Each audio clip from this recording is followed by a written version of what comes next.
Ar kada nors susimastėte, kas iš tiesų skiria vidutinio lygio programuotojo nuo vyresniojo? Šiandien pasigilinsime ir pamatysime, kad tai ne vien techninio žinių bagažas, o kur kas gilesnis mąstymo pokytis. Daugelis įsivaizduoja, kad kelias į vyresniojo specialisto poziciją yra tiesiog nuolatinis techninių žinių kaupimas, bet tiesa pasirodo yra kiek kitokia. Tai fundamentalus požiūrio į problemas sprendimą pasikeitimas. Įdomu tai, kad vienas patyręs programavimo instruktorius savo pagrindiniu tikslu įvardijo būtent tai, ne tiesiog mokyti, o auginti specialistus. Pasak jo, esmė slypi praktinėje patirtyje, kurios tiesiog neįmanoma sutalpinti į jokius vadovėlius. Gerai, kad geriau suprastume, apie ką čia kalbama, panagrinėkime vieną labai konkretų pavyzdį. Testo užduotį, kuri puikiai atskleidžia, kas skiria tiesiog gerą atsakymą nuo išties puikaus. Taigi, įsivaizduokime situaciją. Standartinė atrankos užduotis. Vartotojas namuose, kompiuteryje Windows operacinė sistema, naršyklė Chrome, internetas per Wi-Fi. Bet čia yra vienas kabliukas. Taisyklė griežta, jokių papildomų klausimų, viską reikia išmastyti savarankiškai.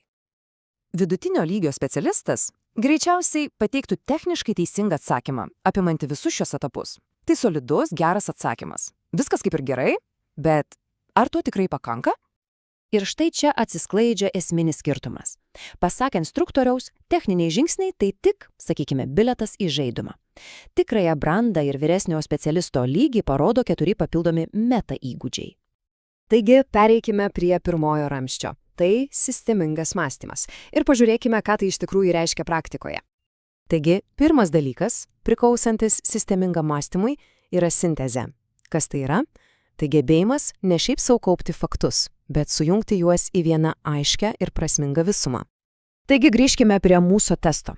Vyresnysis programuotojas ne tik išvardintų faktus, jis sugebėtų viską apibendrinti, išskirti tai, kas svarbiausia ir pateikti tai glaustai.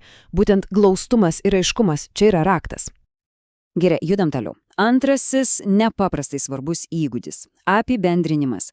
Tai yra gebėjimas pakilti virš tų visų smulkių detalių ir pamatyti, tą bendrą paveikslą. Pavyzdžiui, viena gera diagrama kartais pasako daugiau nei visas puslapis teksto. Ir tai iš karto parodo, kad žmogus supranta procesą iš esmės, o ne tik atskiras jo dalis. Toliau, trečiasis elementas. Tai, ką būtų galima pavadinti aštriu žvilgsniu.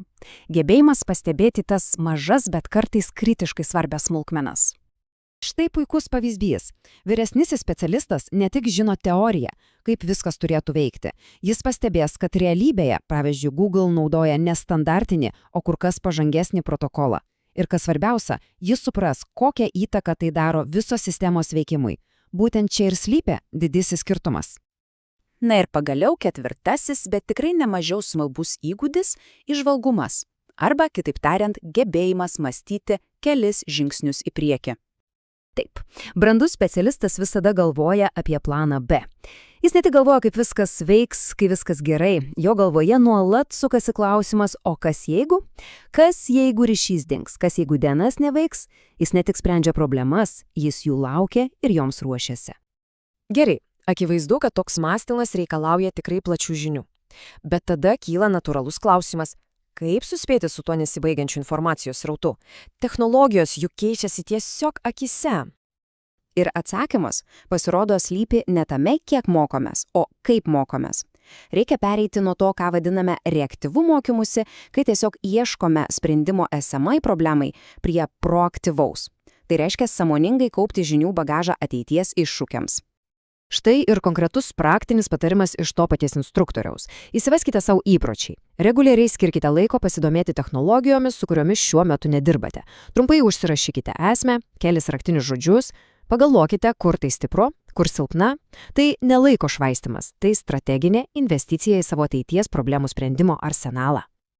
Ir žinote, kas nutinka, kai pradedama taip daryti? Pamažu įvyksta tikra transformacija.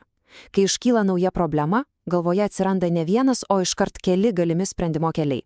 Ir štai būtent tai ir yra tikrosios profesinės brandos ženklas. Gerai, apibendrinkime. Ką visa tai reiškia praktiškai? Kokia iš to nauda tiems, kas nori kilti karjeros laiptais?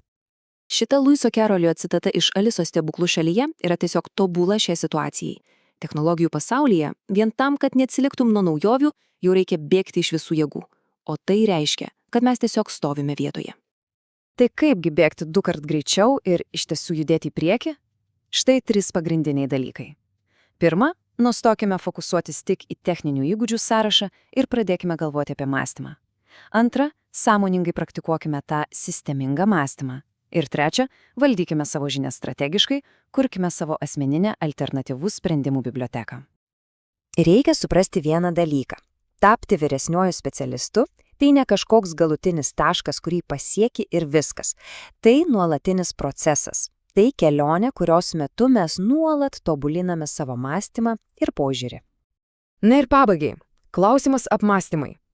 Ar dabartinis mokymasis yra tik bandymas neatsilikti? Tiesiog bėgimas vietoje? O gal tai jau yra sąmoningas apgalvotas šuolis pirmyn? Nuo atsakymo į šį klausimą, ko gero ir priklauso visas tolesnis profesinis kelias.